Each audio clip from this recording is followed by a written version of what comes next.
My mother, Amma, has a habit of drinking tea. Mahatma Gandhiji's Wardha ashram has a no tea drinking policy, but my mother still gets tea every morning, thanks to the nobleness of Sheth Jamnalal Bajaj.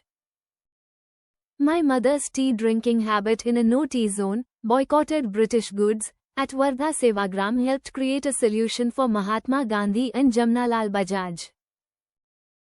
Great patriotic and Deshbhakt, Jamnalal Bajaj. One of the very few businessmen who stayed continuously with Mahatma Gandhi in a hut or in remote places of India, following the Gandhian lifestyle in a dedicated and well-spirited way. My father's side led an extreme nationalistic Bharatiya, Indian, and Gandhian lifestyle. My mother's side was patriotic, but my maternal grandfather was the Diwan of Gondal. For them, Gandhian thinking and lifestyle disrupted the Maharajas and the British. My paternal grandfather, Nautamlal B. Mehta, explicitly told my maternal grandfather, Govindji Bhai Kamdar, Parekh, that Sharda, my mother, in our home, your daughter will only wear khadi, handspun cotton, to which my maternal grandfather very happily agreed. However, my mother was very uncomfortable.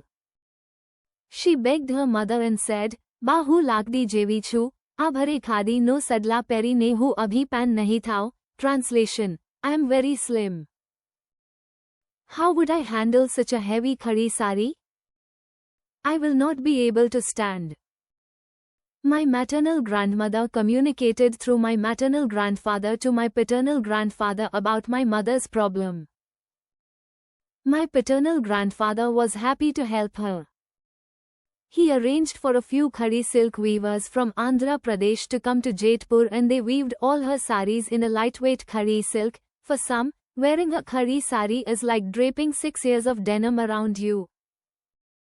My father Manilal, Babuji, and my mother, Amma, Sharda, after marriage, my paternal grandfather sent my parents to Wardha to stay a week at the Gandhi ashram with Gandhiji. My mother had a morning tea drinking habit. In Jetpur, her in-laws compromised and allowed her to drink tea, but it wasn't accepted in the Gandhi ashram and was impossible to get. After a few days, my mother complained to my father about her discomfort of not having tea in the morning. My father said very clearly that tea is not possible here. She asked him if it was okay if she asked Mahatmaji. My father was very nervous but agreed for her to ask Gandhiji. That day, during Prarthana Sabha, prayer time, she stood up and requested Gandhiji, Bapu mane savare cha pivani tefche. Translation: Bapu, I have a habit of drinking tea in the morning. Gandhiji laughed and said, Sharda ashram ma cha nahi mel. Translation: Sharda, you will not get tea in the ashram. This is Wardha, Sevagram, ashram. This picture is from the ashram website. This kind of setup was there when my mother asked Gandhiji to allow her to have tea in the ashram. On the right side of Mahatma, sitting, is Kasturba Gandhi. There was no electricity in the ashram, only lanterns, which you can see hanging. The people who have work in their minds do not care about outside comforts or resources.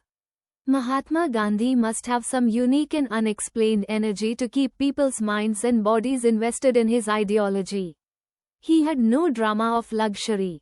He was the poorest of the poor, he had nothing to offer, but he had his path to take Indians to new levels. No leaders had this kind of human support in the history of humankind. Translation: Sharda has a habit of drinking tea.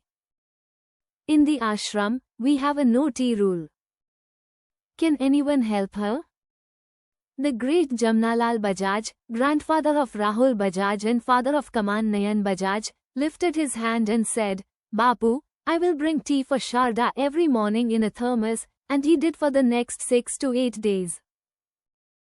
Gandhiji and Jamnalal Bajaj were great because they all had strict rules, ethics, and morals. Still, they respected the situation, circumstances while finding a solution without disrupting the system. This is the Sevagram ashram. Gandhiji was cautious about using public money for his comfort or his agenda. You can imagine in summer or winter, this is where he and his followers lived and worked.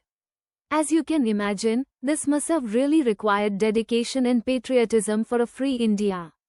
Politicians who claim they are here to serve people spend millions of dollars on tents and decorations.